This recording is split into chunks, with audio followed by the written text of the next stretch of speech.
Well, good morning, everybody, and welcome back to our 21 days of live GMP. Today, we are going to talk about stability testing and what stability testing means and what is required in terms of stability testing.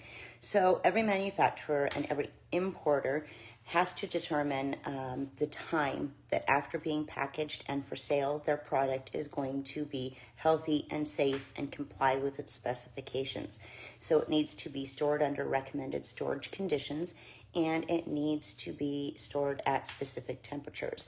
And in order to determine what those conditions are, we need to, as manufacturers, complete stability testing so that we can ensure that our product stays as good as it can for as long as it can and remains stable and safe for the consumers.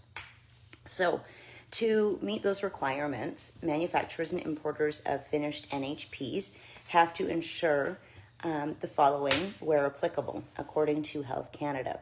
So we need to use data from accelerated or real-time stability studies or from similar product formulations to make an initial determination of the expiry.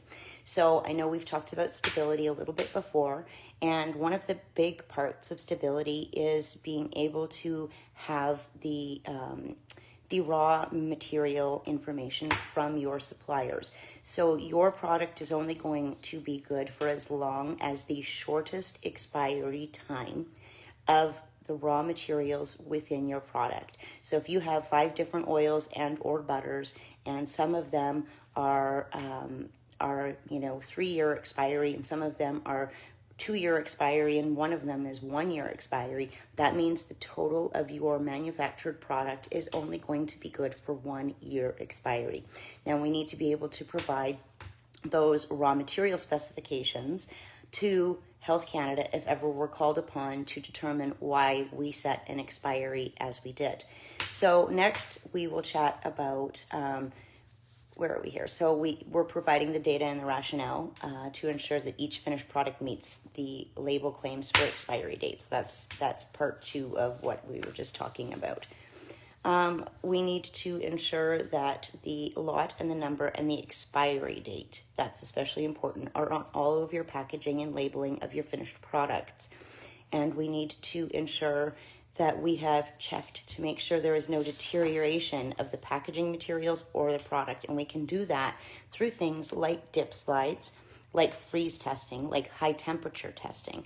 And these are just some of the ways we can, as manufacturers at home, establish that stability point within our GMP. So we need to provide a record of certificates of analysis for all of our raw materials, and we need to have it written out in our GMP manual what our stability testing protocol is for products. So when right from the time we receive them in as raw ingredients, when we're doing our incoming ingredients and we're recording all of the data into the spreadsheet, we need to also include the location of the certificates of analysis and manufacturer information that we have received associated with those raw materials, and we need to include that reference in our protocol for stability testing. We also need to provide in the stability testing protocol, if we're using dip slides, if we're using freeze testing, how long we are holding on to our products for the duration of the stability testing protocol, and then ensure that the corresponding test results are indicated in the stability testing protocol. So maybe T equals 0 and like testing equals 0 and testing equals 6 months and testing equals 1 year, or testing equals dip slide for this, and this. Maybe we're testing for bacteria, maybe we're testing for fungi, maybe we're testing for yeast. Those things all have to be included at length in our protocol for stability testing in order for our products to be considered manufactured under good manufacturing practices. Additionally, we need to be able to ascertain with the government that we are keeping a lot and batch sample for each product that we make, and we need to hold on to those products for a year past their expiry. So if a product expires today, we need to keep the sample of that product for a full year past expiry. And I mean, you can keep them in terms of like 1 ounce little containers and keep them all just in like a Rubbermaid bin and have them labeled accordingly to lot and batch number. And that is part of your stability testing protocol as well, and your lot and batch sample protocol. So it says here, the sample shall be sufficient quantity to enable the determination of whether the lot and batch of the natural health product complies with the specifications of that product. So I would assume that 1 to 2 ounces is more than sufficient for any type of stability testing that they're going to want to do on that if it's ever called into question. And then it goes on to say that they require you to keep it for 1 year past the expiry again. And this is just... I'm trying to give you like normal, broken down, user-friendly, practical information based on their actual written out regulations for good manufacturing practices. So it goes on to say here, samples in their final packaging are maintained as evidence of product quality should an investigation ever ensue from a customer complaint, product recall, etc. The samples are to be maintained in an environment that would mimic regular storage requirements to ensure the sample is equivalent to products available for sale. So again, if you are telling your distributors that a product needs to be stored in a fridge, then your sample needs to be stored in a fridge. If you're saying to keep it sealed at room temperature, sorry, I have a cat bumping my camera. If you're saying it has to be sealed and kept at room temperature or in darker sunlight or in higher temperatures or in any of those, then that sample specifically needs to be stored at your place for your sample retention program in the same conditions that you have told your suppliers are required. Then it goes on to say that, where are we here? Sorry, I lost my place. Retain an adequate number of samples of each lot of finished product. Importers and distributors may have the manufacturer or a designated third party keep samples for them and be able to provide samples readily when requested. And then it goes on to say again about the environmental conditions listed on the label and ensuring you are storing the samples at the exact same environmental conditions. Morning, Marcia. Is it Marcia or Marcia? I wonder. We'll have to figure that out. And then it goes on to say, ensure that finished product samples are sufficient size to permit complete testing, which we've already talked about. It's very repetitive. It's almost painfully repetitive.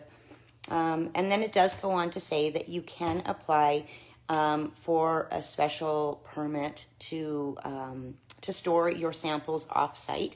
So if you are limited in your space, you can then apply to have those samples stored off-site somewhere safe, and it could be the basement at mom and dad's place. It could be in a storage locker. It could be in a lot of places.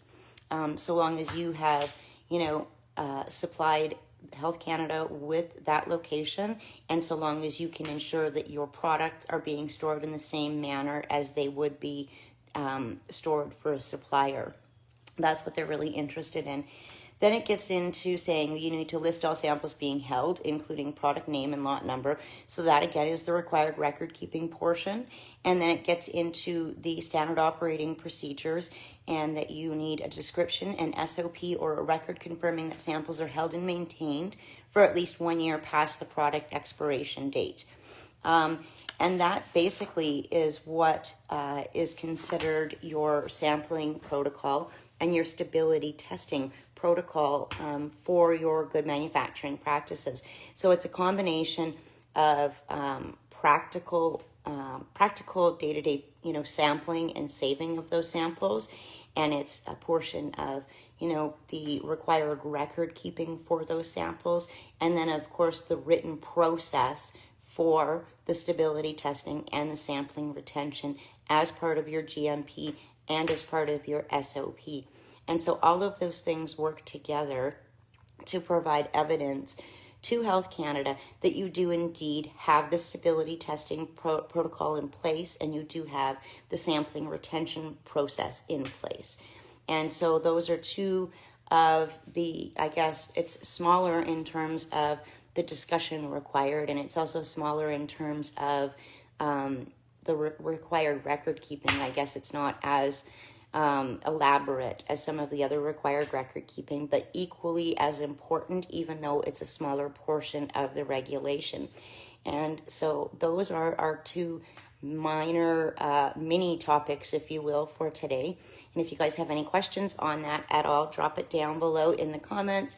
And I am looking into getting some dip slides for us. I'm trying to find, just back to the stability testing, I am trying to find some dip slides at a wholesale price that do not require incubation. So that's the big kicker. You can get the dip slides as solar dip slides to test for your stability. So it will test your bacteria, it'll test your fungi, it'll test your molds and yeasts. But a lot of companies have made it such that you require an incubator, which is an additional like $500 piece of equipment that honestly we don't use often enough, in my opinion, to make, you know, a viable purchase. So there are some companies that make the solar dip slides and do the equal testing, and we are trying to arrange a wholesale agreement with them so that I can bring that to you guys at a wholesale price, so that we don't have to buy like a pack of 500, let's say. Maybe we can get a pack of 500 to split between all of us and, you know, take 20 each or something along those lines. So I'm working on that, and I am meeting with Citropol, which is a product stabilizer. So it stabilizes your product, it enhances your stability of it, and additionally it is considered like a base for your fragrance or essential oils, so it makes it last longer.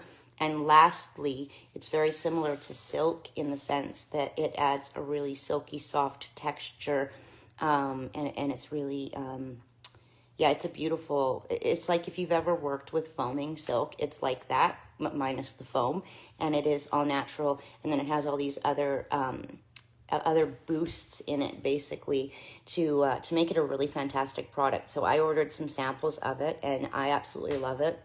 And it's something that I will be continuing to use. But the problem with it is you can only get it in 20 kgs.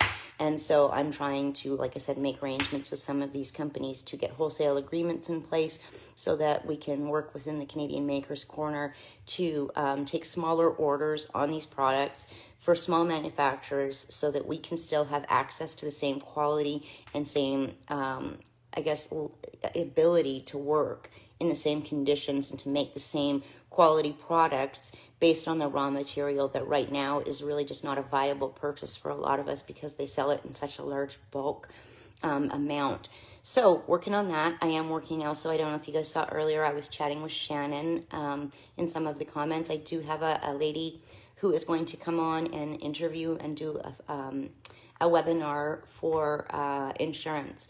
So she's going to talk about the different types of insurance that manufacturers and makers need in Canada and what that looks like, and where you can get some combination packages that will cover you for health products and cosmetic products, because there has been a lot of issues with people being dropped by their insurance as soon as they start making natural health products as well. And included in her packages, she has malpractice, general liability, you know, all of those other insurances included as well that she's been working to put packages together for.